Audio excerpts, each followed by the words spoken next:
There was a movie in more of an informative than entertainment back in 2018 called Connect that dealt with parents and the things that they wrestle with technology and social media and their children. And back in September, I did a lesson called Wisdom and Technology, and on a similar but different subject. And in that, I took this part from that movie. The host of the movie interviewed someone who said that many young people today have believed 5 primary lies because of the influence of social media. And the way that she summarized those were, I should be the center of the universe, I should always be happy, I deserve to have choices, I am my own authority, and having knowledge is good enough. And so in the context of that lesson, I was just emphasizing the danger of more and that common temptation in our society. Do you see evidence that younger people are deceived in these ways in your whatever your interaction is? What about older people? Are these problems unique to those who are young? And once you reach the age of 30 or whatever number you want to assign to it, it doesn't really become a temptation anymore. You can answer that for yourself. But are these even 21st century, primarily 21st century problems? Or are these simply Satan's recycled tricks, repackaged, but really of the same essence? In Genesis chapter 3, I think we find the same problems. To compare something we compare to the tree of life, or the tree of knowledge of good and evil. It was not inherently evil. In fact, it was something that could have been used for good. God had a purpose for planting that tree. It wasn't a trick or a trap. God actually had a purpose that would help and be a blessing to Adam and Eve. That's why He put the tree there. But they found a way, and Satan helped them find a way to abuse it that was self-destructive. But consider those 5 lies that this individual observed in our society. I should be the center of the universe. I deserve to be happy all the time. I must have choices. I am my own authority. Having knowledge is good enough. Think about what we just read in Genesis chapter 3, verses 1 through 6, and I think you'll see those problems there. I'm not going to reread the verses, but if your Bible's there, look at the verses, and I think you'll pretty quickly see the connection. Look at verse 1. Satan flatters her in some ways by asking her, well, has God said? And in verses 4 and 5, where is the focus? Satan says, well, you won't die. In fact, what God knows is that things will be better for you and you'll have more knowledge.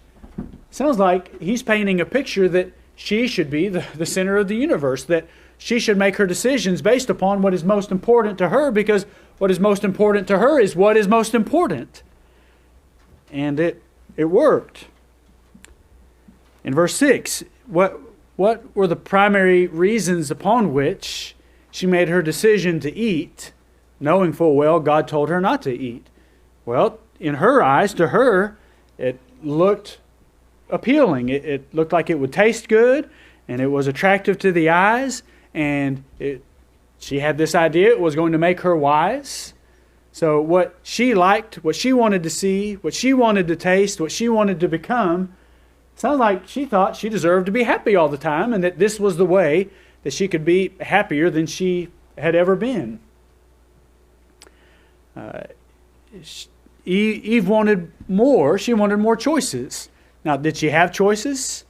Yeah, God said you can eat of every tree of the garden, just not that one. But she wanted that one.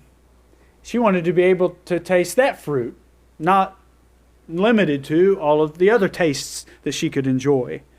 And she wanted more choices about her knowledge. And so I don't know what God told Adam and Eve, what they had already learned. Certainly there were a lot of things for them to learn, but she wanted to learn more, and she wanted to learn what she could learn by eating this fruit in her own mind. She wanted more choices. She wasn't satisfied with what God had provided, and so she basically decided to become her own authority in verse 5, when she believed what Satan said, she puts herself in a place where she doesn't trust God anymore. That's what Satan had suggested to her. You can't trust God. He told you not to eat, but God knows full well when you do eat, and he paints the picture as though things are going to be better. You can't trust. God's withholding these things from you. And so then she decides to distrust the authority and to do what she wanted to do. She became, in her own mind, her own authority. And then it's interesting that out of those 5 observations of that individual in that movie, that and one of the weaknesses in her perception of our society is, well, knowledge is really the king. Knowledge is of utmost importance, and as long as I can know more and continue knowing more, as long as I have access to more knowledge, then things will get better. And that was one of the 3 ways that Satan appealed to her. Your knowledge will increase. Again, she was dissatisfied with the knowledge that God had given to her. And God had given Adam and Eve instinctively, I guess, or immediately, a large amount of knowledge, a wealth of knowledge. Again, as you all are studying the book of Genesis, the class that Bob is teaching, he creates them. They immediately have language, the ability to speak and to understand language. They didn't have to have the Rosetta Stone program to go through and learn. They just knew this language. And I don't know how many things were like that they all automatically knew, but she wasn't satisfied. She wanted more. And so without God, and without His love and His authority, His gifts, and without paying attention to His warnings, then here what could have been a tree of use for good became used for evil. So these are not technology, primarily problems that have come as a result of technology. These are not young people problems. These are people problems. I want to use the same ideas and think about some of the things that Americans value, things that Corinth had their own weaknesses. Some of the Jews, they were susceptible to certain things. What are some things that are a part of the American mindset that may not necessarily always be inherently wrong, but that can be a weakness if we are not careful and cautious and aware? Well, Americans, there are some things that we are willing to die for. Independence and our rights in our own Constitution, the life, liberty, the pursuit of happiness, and our particular form of government. Our society values that, and partly because we feel like we contribute to it in some way. We can participate. It isn't just something imposed upon us, but we are blessed to live in a time and a part of a society and a government that is based upon the will of the people in varying degrees. But we have to realize that these are American values. These are things that are important to our culture. In a society where people don't have any say in it, well, then those are not things that are a common part of their life. But what did God guarantee? Out of the things that our Constitution guarantees, what did God guarantee? God didn't guarantee rights. Rights can be protected, but only as much as the government is strong enough to protect them. And so rights can be used for good, but they can also be used for evil, can't they? And so think about some of the things that Americans value. Is our culture susceptible to being tempted by the idea of being self-centered, and that what is most important to me should just be most important? That could be a lesson full of illustrations, maybe a better Bible class to discuss those things. But when people lose their temper, and especially in our society, we even have the saying, road rage. It's basically the idea, well, I don't like the way you're driving. And because your traffic decisions don't revolve around my traffic preferences, then literally people have pulled a gun and shot people because of traffic preferences. That's a self-centeredness, And maybe that's an extreme example, but it's present in our society because I should have my right, people think, maybe to drive however I want. I deserve to be happy all the time. Is that a part of common thinking in our society?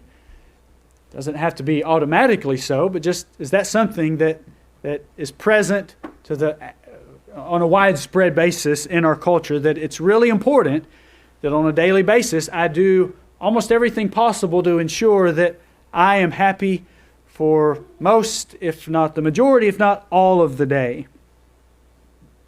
Again, you judge based on what you observe, based on what you see.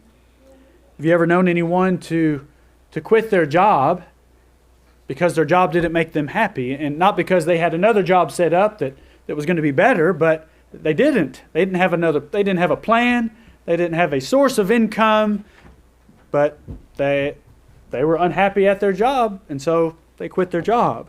I'm sure Bob and Gloria have never seen anything like that, but that is the emphasis that our society puts upon my personal happiness, that they even put their physical well-being in danger so that they feel like they're on a track to be happier. How highly does our society value choices? Again, like technology, like the tree of life, choices are not inherently sinful, but if we have a too high of a value on that, then it will become an area that Satan can see and tempt us in. And in our society, just the word choice, what does the phrase pro-choice mean in our society? It has a lot attached to it that shows, yes, people value their choice even over a life that already exists. And then what about authority? I am my own authority. Our society and the setup of our society and culture and government, again, promotes to a certain degree the rights. We even have this thing called the Bill of Rights.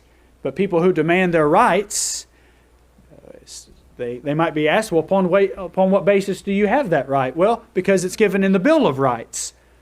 But what that does is say it's not inherent in me, but there's an authority upon which certain rights are established, again, in our society.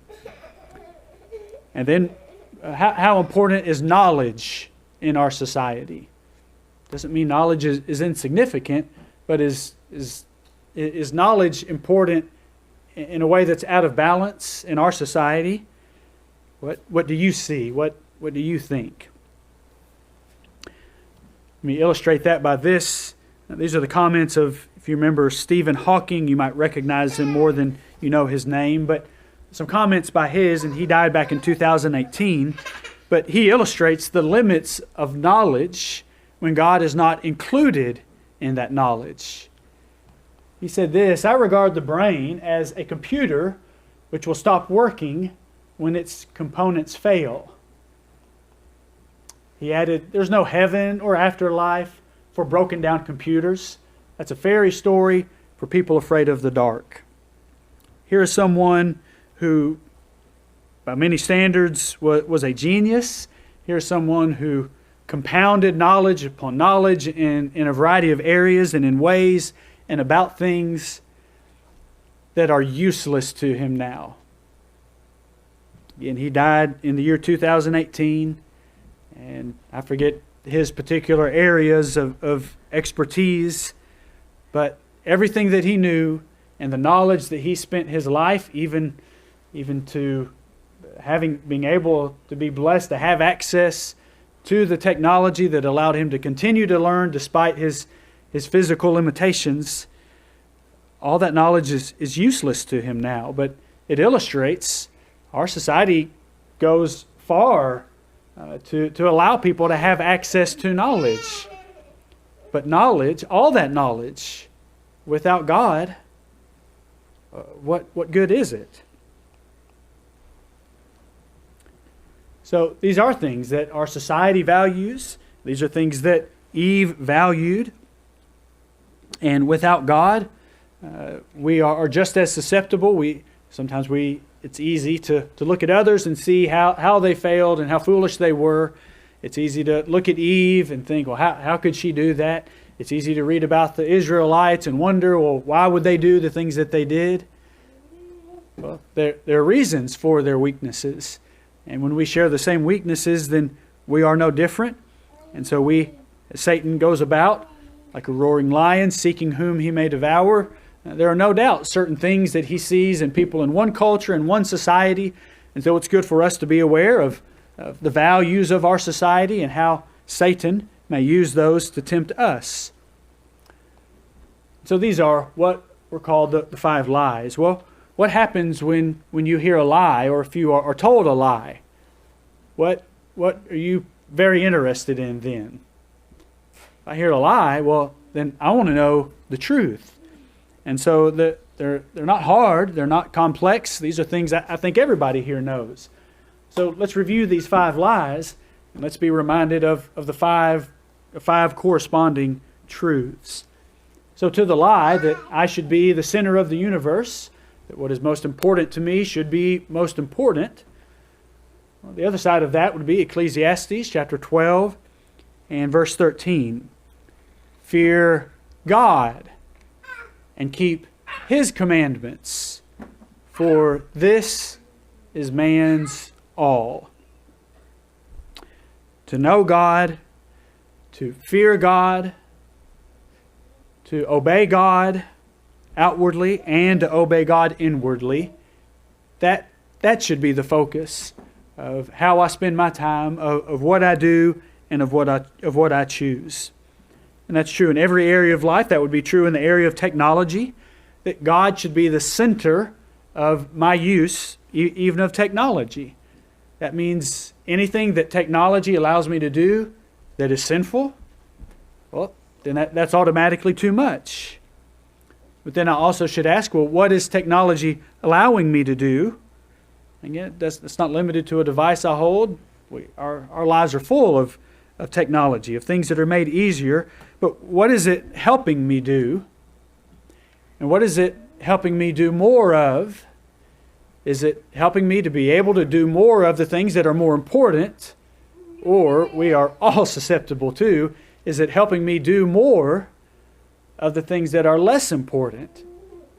And if it's helping me to do more of the things that are less important, well, then that's taking time away, that's taking my attention away from things that are more important.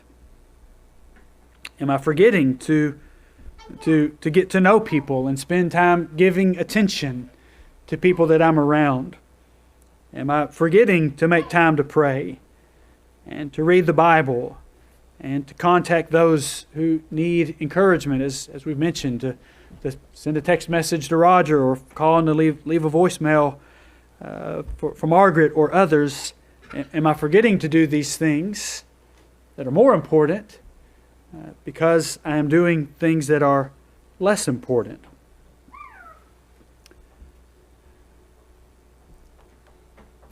Secondly, the lie of, well, I deserve to be happy all the time. So what's the truth of that? Psalm 1, verses 1 and 2. And hopefully some of the younger ones are noticing. These are some of the verses we did just a few minutes ago. Psalm 1 and 2 would remind us to answer, what do I desire the most? Do I desire to please myself and to be happy as I define that? Or do I desire to be blessed by God, which, yes, will produce happiness. Sometimes it may take a while. Sometimes it may be a different kind of happiness than what I thought I wanted.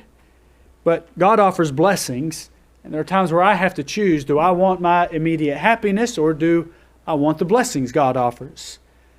The psalmist says, blessed is the man who walks not in the counsel of the ungodly. And because he's separated from the ungodly might be his spouse. The ungodly might be the friends that he grew up. And if he's not with them, and he had spent time with them in the past, he may not be real happy, not to stand in the seat of the scorn, not to walk and stand and sit with the ungodly and the sinner and the scornful. He may have had good times with them. But if his delight is in the law of the Lord, And if in His law he meditates day and night, then there may be some occasions where he's separated from those people and he's not happy about that. But he will be what? He will be blessed. That's the promise of God. And so when hospitality feels like a have to and not as much of a want to, well then do it anyway. Because that's the instruction of God.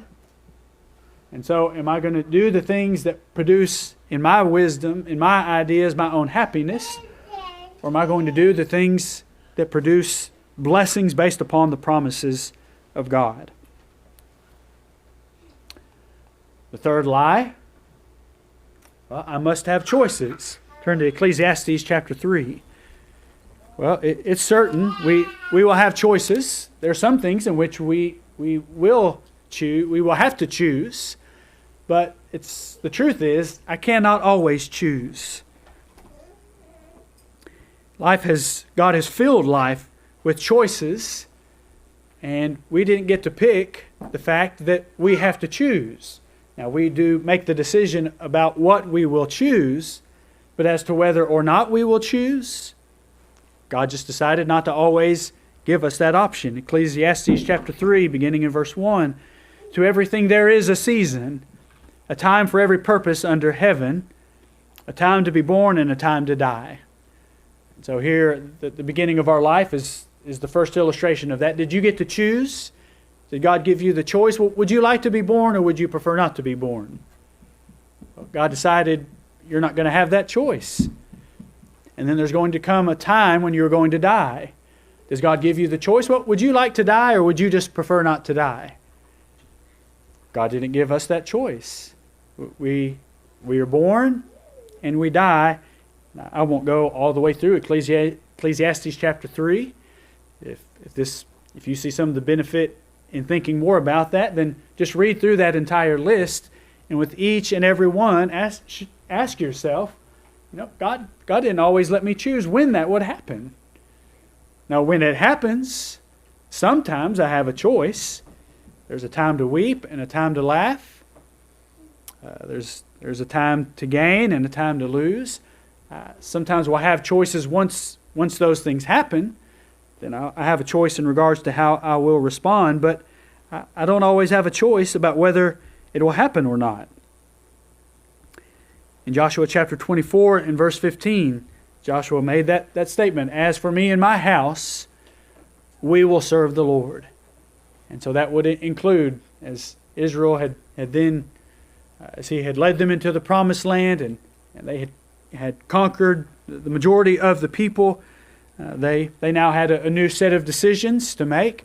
And Joshua says, here are the decisions my family's going to make. I don't know what the ages of his children were at that time, but he just illustrates the fact that young people, children, when you're in your home under the authority of your parents, there are some things you don't have a choice. And it wasn't even ultimately God's decision or your parents' decision that you would not have a choice. God decided they would make the decision. Parents know that we live in that world as well, that other people make some decisions for us. We don't get to choose, and that's simply the nature of life. And so let's not be deceived, as some are deceived. I must have choices. The truth is, I cannot always choose. The fourth lie that this woman observed as a weakness in some people in our society, but that is not limited to us, is the idea that I'm my own authority, that I can just do whatever I want to do and that's okay. What's the truth? Truth is, Jesus said, all authority has been given to me in heaven and on earth.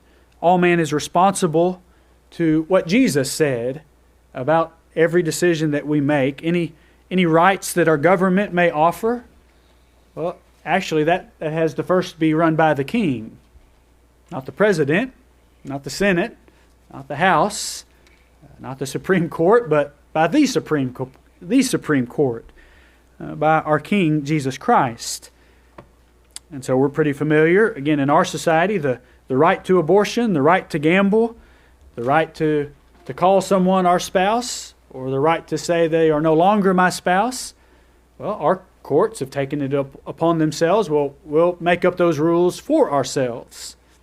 And so our society is happy to believe that. But not every government official has the right to make such a decision. Our government may at times offer us opportunities and protect opportunities, even such as that which we have tonight, but they don't give us ultimately those rights. This is what God has instructed us to do, and yet we're thankful when our government cooperates. And so we're reminded in 1 Timothy chapter 2 and verse 2 that we are to pray for kings and all who are in authority, that we may lead a quiet and peaceable life in all godliness and reverence. Pray for leaders because of their influence, but ultimately we're praying, we are appealing to a higher authority, because I am not my own authority. And then the fifth lie, the idea that having knowledge is good enough, and so I can keep it up, and anything that I can keep looking it up, whatever I'm curious about, I can find that information relatively quickly, and then once I know the answer, well, then I'm satisfied with that, and so then I go on to the next question. Well, knowledge is important, but knowledge has to be built on something. And what's the foundation of knowledge? What comes before knowledge? Proverbs chapter 1 and verse 8, the fear of the Lord is the beginning of knowledge. The fear of the Lord is the foundation of that knowledge. We learned in our class tonight that God, among many things, God is a rock. God is the foundation. And when our knowledge is built upon that understanding that God is the rock, well, then our knowledge can be useful. Again, we'll just use the illustration of technology.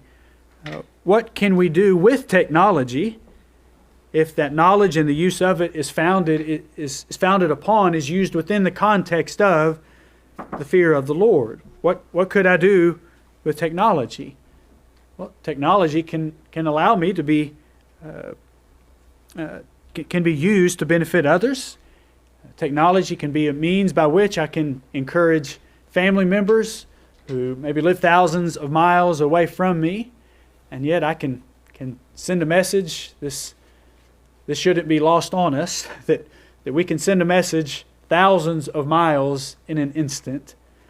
How many text messages would Paul have been sending every day? I don't know. And Dad has thought about in his travels to the Philippines that he said before Paul would have given an arm and a leg to be able to travel and so quickly meet and be with those brethren that he loved so much, but he had to jump on a ship or maybe the back of some animal or just walk. We have so many opportunities. What are we doing with them? We can make a phone call. We can send an email. We can send a text message. We can even travel, whether by air or by the roads, and with relative ease, even at this time of year and even in this place, to show somebody just by appearing on their doorstep for maybe even a short amount of time that you're important and I've thought of you today. This is technology. In the work of trying to spread the gospel, we make use of a website and a Facebook page and a radio program. We can produce these little cards for a few pennies a piece just to try to let somebody know of this radio program or our website or where we assemble or other things. When the fear of the Lord is the foundation of our knowledge and is the foundation of whatever we use, just with technology being the illustration of this lesson, then just like the tree of knowledge and good and evil, there's a purpose that God has for it, and it can be used, and we need to use our imaginations. We need to be as creative as we possibly can to what are the ways that we can use these things to please God and to benefit our fellow man. If we will do that, if we will center our life around these kinds of things, then it doesn't mean we have to move off the grid and live in the middle of nowhere and live up in the mountains to escape the influence of our culture. No, just the opposite. Many times, the things that our culture abuses and destroys themselves with, God can use us to use those same things to love God and to love our neighbor and our neighbor as ourselves. And so no doubt there are particular lies that illustrate themselves in different ways from culture to culture, but really Satan doesn't have any new tricks. I don't even suppose Satan comes up with anything new. All he can do is take what God has done and twist it and just do the opposite. But he doesn't have any original material. He just makes a counterfeit, an imitation of what God has done. And so if we will know the truth and believe the truth and practice the truth, then we can avoid being deceived by the lies of Satan and the influence in our society that he uses. If you want to know the truth, or if you already know the truth and you believe that, as Jesus said, that he is the truth, we're going to sing song number 269 to urge you to build your life upon that rock. And maybe that just means that this week you're going to do the things you did last week that helped it be the kind of a week that pleased the Lord as he looked at your heart and your life. We don't have to sin all the time. We ought to be pleasing to the Lord in the lives that we live. This song will encourage us to continue that, if that was the character of this past week. But if not, if we are here tonight and examining our conscience and looking into the mirror of God's Word, we see sin, then we'll also sing the song and encourage you to build your life on the rock if you need to confess your faith and to be baptized into Christ. If as a Christian you need to return to Him. Jesus said, I am the truth, and that will protect you more than you know. If we can help you in beginning to or continuing to serve Him, come forward and tell us how we could help you as we stand and sing.